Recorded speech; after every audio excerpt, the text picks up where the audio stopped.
I'm going to see if I can show you how to operate this little case, videotaping with one hand and using it with the other hand.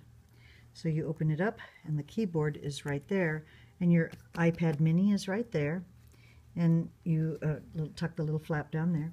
You put your iPad mini in here, so then you set it like that. It goes like that, and it's really it doesn't make a lot of clickety-clack noise, but it's very realistic, and it's a touch type like a touch typist would normally do, and I like it a lot. I find it really handy. You can also take it off. It's just on there by a magnet. All you do is just take it off like that, and you could have your iPad in whatever configuration you wanted, and you could have this over here on your lap if you wanted to have that. Have it like that. Make sense? All right. I look forward to talking with you about this lovely little iPad mini case with a keyboard.